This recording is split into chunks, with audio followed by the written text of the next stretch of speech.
အားလုံးကိုမင်္ဂလာပါဒီနေ့က pedicure ပေါ့နော် cleansing လေးကိုလုပ်ထားတာလေးကိုပြပေးထားပါတယ်နော်ပညာဒါနလေးပါ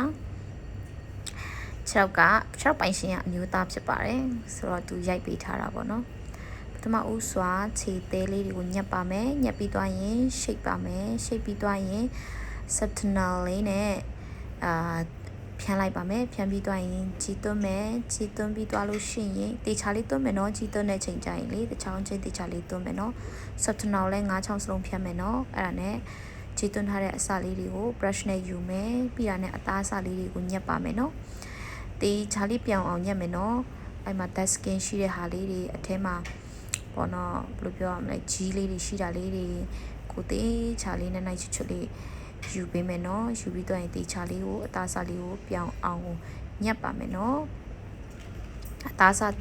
ပြောင်းမှပဲနော် buff တဲ့ခါကျရင်အရန်ကိုလာပါတယ်နော်ဆိုတော့သူကိုသားစားယူပြီးသွားတဲ့နောက်ပိုင်းမှာ buff ပေးပါတယ်ယောက်ျားက buffing shining မကြိုက်ဘူးဆိုတော့သူကို buff ပေးလိုက်ပါတယ် buff ပြီးသွားရင်အသားစားမပြောင်းတဲ့နေရာမှာပြန်ပြီးမှညက်ပါတယ်ညက်ပြီးသွားရင်ရေနဲ့ဖြန်းပါတယ် alcohol နဲ့ပေါ့နော်ခြေထောက်ကိုပြန်ပြီးတန့်စင်ပေးပါတယ်အဲ့ဒါပြီးသွားတာနဲ့စီလိမ့်ပေးလိုက်ပါပြီဆိုတော့နောက်တစ်ဖက်ကိုပြန်ပြီးမှထိုနီ၎င်းပဲ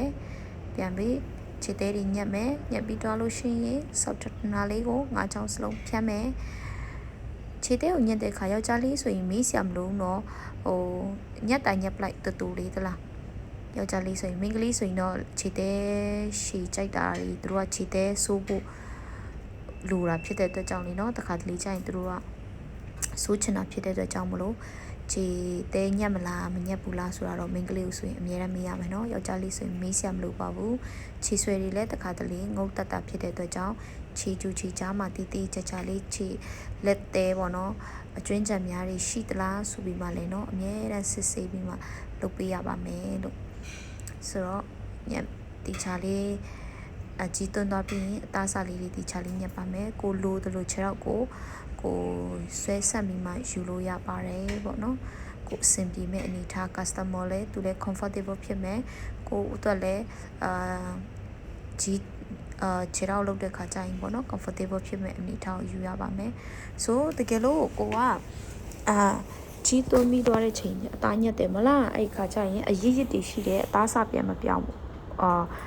အရစ်တွေရှိတယ်အသားစလေးတွေမပြောင်းဆိုပြန်ပြီးကြီးသွင်းပြီးမှပြန်ပြီးညက်ပေးပါမယ်နော်အချမ်းနဲ့ buff မယ် buff ပေးသွားရင်အချောနဲ့ပြန် buff ပေးမပြောင်းတဲ့နေရာမှာပြန်ပြီးအသားစတွေကိုယူပေးရပါမယ်ဆိုတော့ဒါကကျွန်မလိုအပ်တဲ့နေရာလေးမှာပြန်ပြီးအသားစတွေပြန်ညက်နေတာပါဆို alcohol နဲ့ရေနဲ့ပေါ့နော်အဲ့ဒါနဲ့ပြန်ပြီး alcohol အရေနဲ့ပေါ့နော်အဲ့ဒါနဲ့ပြန်ပြီးတန့်စင်ပေးပါတယ်ဒါနောက်ဆုံးကကြတော့တခြားလေးတာဝါလေးနဲ့တုပ်ပေးပါတယ်တုပ်ပေးပြီးတော့ရင် vitamin Y ပေါ့နော် for vitamin Y ကဒီလက်သေးခုနကျမတို့ညက်ထားတဲ့